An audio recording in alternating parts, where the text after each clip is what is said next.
Shalom. Good morning to all. సర్వోన్నతుని యొక్క రక్తం చేత ఆయన యొక్క కృపకు పాత్రలవుతూ ఆయన రక్తంతో విమోచింపబడి ఆయన యొక్క సన్నిధికి చేరి వస్తున్న బిడ్డలారా, ఆ పరమ తండ్రి అనుదినం కూడా మనల్ని ఈ విధంగా ప్రేమిస్తూ మాకు అనుదిన కృప వాక్యం చేత మనల్ని బలపరుస్తున్నారు కదా. దీని వెనకాల మన బిడ్డల ప్రయాసం ఎంతో ఉంది. మన బిడ్డలు ఎంతో దీని కొరకు తమ శ్రమను వారి యొక్క కష్టాన్ని వారు చూపిస్తున్నారు. మన వంతు సహాయం మనం చేద్దాం. పర్వతరిసలు ప్రార్థన చేద్దాం. వారి క్షేమం కొరకు, వారి ఎదుగుదల కొరకు, వారి ఆరోగ్యాల కొరకు, వారి ఆశీర్వాదం కొరకు మన వంతు సహాయము, మన వంతు బాధ్యత ఏంటంటే మనం కూడా అనేకులకు దీన్ని షేర్ చేద్దాం.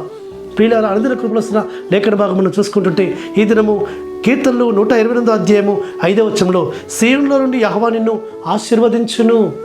అవును ప్రియులారా, ఆ పరమ తండ్రి సీయోనులో నుంచి నిన్ను ఆశీర్వదించేవాడిగా ఉన్నాడు.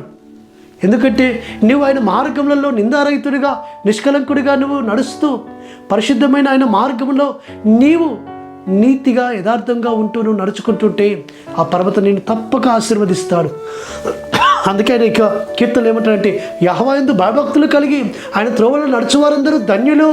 ఆయన త్రోవలు అనగా ఆయన మార్గములు అనగా ఆయన యొక్క నియామక కాలములు కానీ, సబ్బాతు కానీ, నెలపడుపులు కానీ, ఆయన ఇచ్చిన ఆజ్ఞలు కానీ, ఆ వాటిలలో మనము నిర్దోషంగా నిందారహితులుగా నడుచుకుంటూ ఆయన భయభక్తులు కలిగి ఉంటే ఆయన తప్పక ఆయన స్థలంలో నుంచి, సీయోన్లో నుంచి తప్పక మనం దృష్టించి మనల్ని ఆశీర్వదించేవాడిగా ఉన్నాడు. ఆయన మనం దీవించేవాడిగా ఉన్నాడు. కాబట్టి ఆయన మన మీద తన కందృష్టి నిత్యం ఉంచుతున్నాడు. సుమా, మనం ఏ విధమైన పవిత్ర జీవితాలతో జీవిస్తున్నాము, ఏ విధంగా ఆయన యొక్క మార్గం నడుస్తున్నాము, ఏ విధంగా ఆయనను మనం ఆరాధిస్తున్నాము, గణపరుస్తున్నామని నిత్యమైన దృష్టి మన మీద ఉంది. కాబట్టి ఆయన గణపరిచే విధానంలో, ఆయన మహపరిచే విధానంలో, ఆయన కోరుకున్న విధానంలో మనం వెళ్ళాలి. ఆయన కోరుకున్న అంతస్తులు మనం ఉండాలి. ఆయన కోరుకున్న విశ్వాస పరిమాణంలో మన విశ్వాస పరిమాణం ఉంచినట్లయితే ఆయన తప్పక మనల్ని దీవిస్తాడు. ఆ పరమ తండ్రి మనల్ని, మన కుటుంబాన్ని ఆశీర్వదిస్తాడు. మన చేతి బలమని ఆశీర్వదిస్తాడు. మన పిల్లల్ని ఒలివ మొక్కల వలె వస్తాడు. మన యొక్క భార్య లోగిట పలిచి ద్రాక్ష వలె ఉంటుంది. మన కుటుంబం అంతా కూడా ఆయన సన్నిధిలోని శాంతి సమాధానంతో నింపబడుతుంది. ఆయన క్షేమం పొందుకుంటుంది. ఆయన భద్రత పొందుకుంటుంది.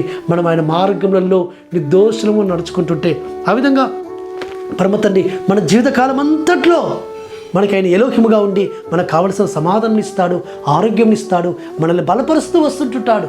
కాబట్టి సీయోన్లో నుంచి ఆయన నిన్ను ఆదుకొనును గాక. కాబట్టి ఆయన ఆదుకుంటాడు. ఆ పరమ తండ్రి సీయోన్లో నుంచి మనల్ని బహుగా ఆశీర్వదించును గాక. ప్రార్థన చేసుకుందాం. పరలోకందర మా తండ్రి సర్వోన్నతుడా, సీయోన్లో నుంచి మీరు మనల్ని ఆశీర్వదించి వారై ఉన్నారు. సీయోన్లో నుంచి మీరు మనల్ని దీవించి వారై ఉన్నారు.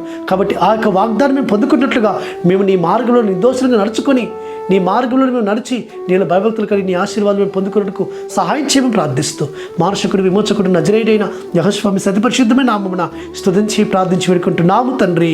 ఆమేన్.